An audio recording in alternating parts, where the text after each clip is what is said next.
Welcome to Flourish, where we explore how to nurture, coach, and inspire the children we love to develop their inner genius and let it bloom. I'm your host, Diane Planadin. And for those of you who don't know me, I am a very lucky parent that discovered her son had a natural gift at a very young age. He has a natural talent, a talent that needed unwavering attention, dedication, and devotion. How did I raise my child in order to help him discover his genius? There's no quick answer to that one, but what I do have is some insights and inspiration, not to mention 20 years of experience and still counting. It's been a journey, and I wanted to share my knowledge as I believe it's my purpose to help others bring out the best in the next generation. So I created this outlet where we could reach a global community with a common interest in raising our children and help them discover the gift within. We are going to discuss different stages and experiences we've had so we can all learn together. I'm looking forward to hearing your own stories that I can share with our community as we build a strong foundation for the future of our children. My parents were excellent role models. They were definite leaders, and they led by example. As leaders, they just didn't talk the talk, they taught. They didn't just delegate, they dove in. And they didn't just expect me to know what to do, they showed me how to do it. They took the time, energy, and patience to ensure my siblings and myself knew the proper way to do things, which completely worked for me, as I like to learn by doing. Einstein says, example isn't another way to teach, it's the only way to teach. And I love that. And I love Einstein quotations, they're so inspirational. Children are tiny sponges that will absorb everything and anything you throw at them, as long as you teach them. Whether it be physical or logical, visual or auditory, verbal, emotional, or even spiritually. These sponges can be shaped. These sponges like to learn. Learn with others. Sometimes they prefer working on their own. You are their leader, their coach, their mentor, their lab assistant. So pay attention, experiment. Discover from your child which learning style works best for them. There may be more dominant style, in certain conditions, definitely than others, but by no means am I a psychologist or therapist. But I did pay attention what worked best for Nicholas. When it came to learning something new, that's what matters most. Sometimes it's a combination of learning styles, and sometimes there's a more predominant one. No one size fits all when it comes to learning. Some children do very well learning in groups. They don't want to miss out on a thing. Nicholas was great in a group setting when it came to science. Not a problem. Math, well, sometimes when he was timed to do many equations in under a minute, he didn't like that. But English, oh my. After such a great start, over the years it really waned. He would come home from school, sometimes very overwhelmed at the prospect of doing his English homework. Once a week, his teacher would give him a list of words to use. She used a system called The Word Within the Word by Michael Thompson. I actually liked this style of learning.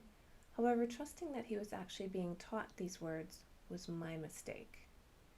Inasmuch as we would sit together during homework time, it turns out that Nicholas wasn't absorbing and understanding these words.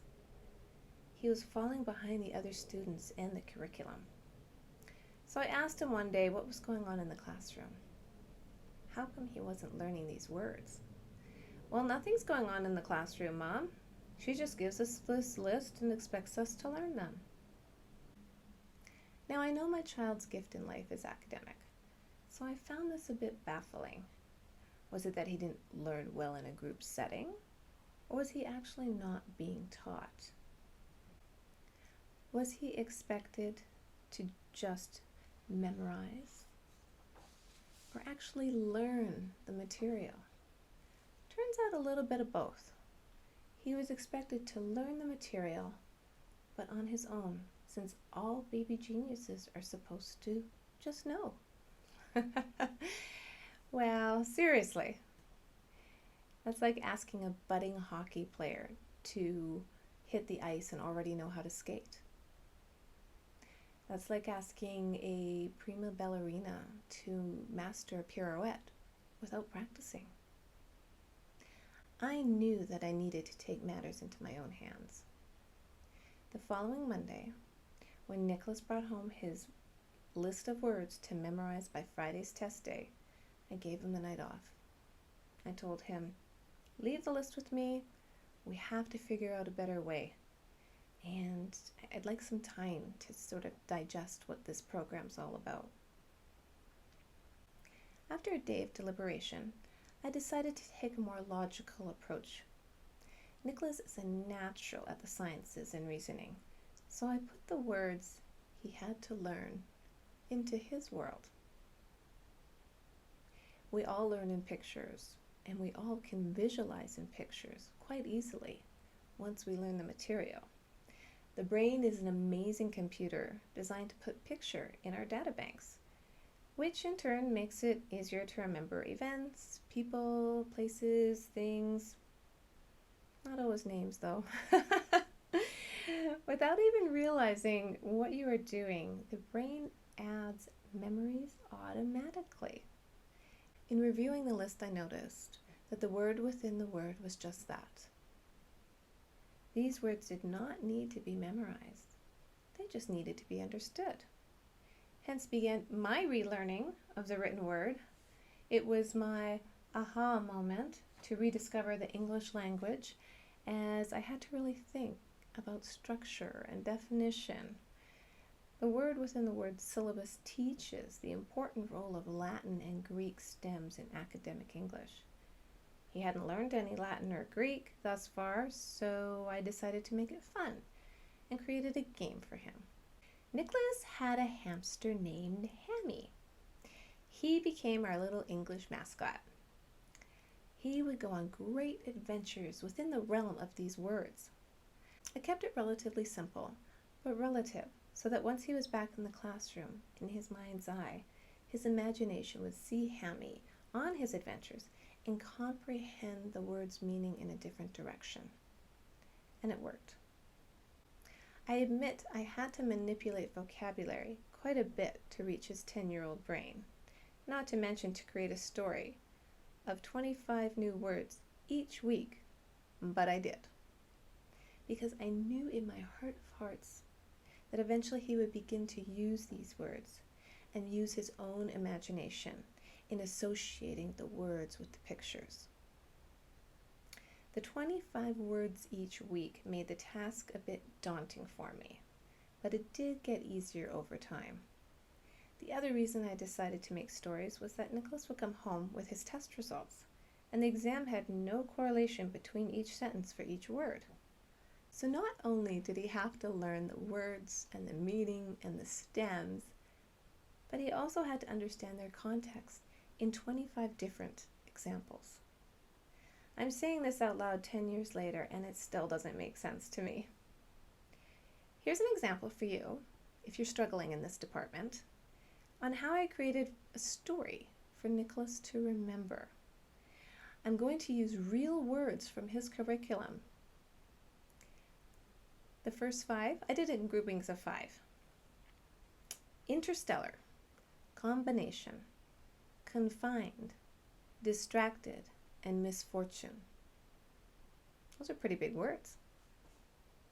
The visual I created was in the story of Hammy the hamster and his adventures. So, Hammy Hamster was lost in interstellar space. The darkness of space and twinkling stars was an interesting combination. He was confined to the front of the spaceship as he was easily distracted by shiny objects. He did not want the misfortune of losing his treasure before landing again on Earth. The simplicity of that paragraph really resonated with Nicholas. What did you think of the little story? Could you visualize Hammy at the helm, staring into space, maybe shivering in fear, gripping the steering wheel? He was trapped in nothing but his own darkness and a glimmer in the distance from the stars. We all know that Nicholas Hamster actually lived in a cage in his room and ran all day on a spinning wheel in a hurry going nowhere. But these adventures Hammy went on made the words a lot more personal for Nicholas, and then he could really think in pictures. Let me give you one more example. Since there might be somebody out there that's really struggling with vocabulary and storytelling, it might work for you. So this time the words are luminous, infinite, attracted, photograph, and confidence. Hammy Hamster set sail one evening with nothing but the wind and the luminous moonlight to guide him. Hammy could see an infinite way into the distance with no land in sight. As the ocean sparkled and sea breeze flowed, Hammy's sailboat attracted a pod of dolphins swimming in his wake. The setting was picture perfect, like a photograph. With courage and true confidence, Hammy set his sights on the horizon. I love it when Hammy takes a sailboat out. It's a fun story. So, by breaking down the list of 25 words into smaller groupings, the task was more manageable. We focused not on the obstacles, but on the opportunity to improve his odds, even if it was just a little, for ultimate achievement. The following year, I didn't have to make up one sentence for Nicholas. I think it was a combination of storytelling, imagination, and that stellar teacher he had. She was amazing. Her grasp of how to convey the teachings of the English language was truly impressive. I would also like to think he thought about the words a bit differently, based on, of course, the adventures of Hammy the hamster. In fact, Nicholas was absorbing the English language so well now that he was inspired to enter a writing competition in grade 6. His poem went on to be published and bound in a beautiful book. It was a really fun experience for him. Here's the poem. It's called Riptide. An exhilarating day on the beach, I'm yearning for a swim. I questioned the lifeguard, if I may. He answered, okay, as long as you avoid the riptide on the east side. So I dashed to the tranquil water and dove right in. I swam and swam, then suddenly halted. I saw a red flag on the horizon, on the lifeguard's tower. Not knowing what it meant, I just kept swimming. I suddenly noticed I was at least 6 fathoms out to sea, so I tried swimming back, but the riptide was too burly. Then after 2 minutes of swimming, my dad finally rescued me, and I went on my day, usually. There you go. I know. I had to share it. I'm so proud. I was so proud, and I still am, obviously. Okay. Do you suppose that's how maybe Robert Frost got his start? Yeah. What's interesting to me is this poem that Nicholas created was inspired by a true story. We were in Costa Rica, I think just for a week with friends. And for a nice little vacation, we started on the beach, and Nicholas was playing in the ocean as usual. He was older now and been swimming for years, so I was feeling confident he would be fine where he was swimming. I was on shore, and Dennis, his dad, doesn't really swim much. He was in the ocean too. To my chagrin, I looked away briefly to get my camera out, only to look back and witness a riptide sweeping Nicholas away. Being a very calm child, he just went with the flow. Didn't think twice about it. Maybe he was even having fun. Mama Bear was not having fun and shrieking at the top of my lungs. I was frantic. Thankfully, Dennis heard me and was able to reach him before he'd gone too far. Note to self, get more information before you go on vacation. Apparently, Costa Rica is notorious for riptides. I hope now, 10 years later, they've put up some signage on the beaches warning us gringos of the dangers ahead. We were truly amazed at Costa Rica and how beautiful it is. Oh. I'm glad Nicholas took that memory and made it a positive experience. We were truly in awe of everything on that trip. The grasshoppers looked like they were something out of Jurassic Park. They are ginormous. The volcano and lush tropical rainforests. Our favorite experience was the Tabacon area, where we enjoyed the hot pools and the natural streams of the Rio Tabacon after our mud bath. That was fun. The memories are ingrained in us. The entire trip was a true experience. Right down to the bowl of baby eel soup Nicholas ordered our last night in San Jose. We just looked at him going, "Are you really going to eat that?" What were you thinking? I don't know, very adventurous, so I hope it was good, Nicholas. Actually, it was. My tiny sponge Nicholas learns well when led by example. As his lab assistant, I got to conduct many experiments on what worked for Nicholas and what didn't when it came to learning something new, especially when it didn't come naturally. Please subscribe and consider leaving a gracious review. I really appreciate your feedback. As we build the show, it's important to know what content is valid and what you want to hear more about. If you'd like to support the show, please visit flourish.mom, that's M-O-M website, and there is a Patreon link and a community link to join. I would love to hear your stories on what different ways you helped your child learn. What different discoveries? Maybe you're an educator and you've found some magic touch there. How did you create a visual to learn in pictures? And I know we do it in the younger school years, but it was obviously just as effective in the middle school or junior high years for Nicholas. If you are a teacher and have mad skills like Nicholas's English teacher, feel free to share your knowledge with all of us. Together we will reach a global community on how to nurture, coach, and inspire the children we love at any age to develop their genius and to let it flourish. We are all born with a gift. We are all born with purpose. Life's journey is to hone and develop that gift as purpose changes within. I'm going to add one more Einstein quote as my inspiration for the day, just based on this storytelling of mine. So it's imagination is more important than knowledge.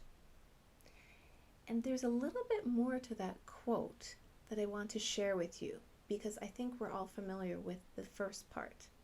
But it goes on to say, "For knowledge is limited to all we know and understand, while imagination embraces the entire world and all there ever will be to know and understand."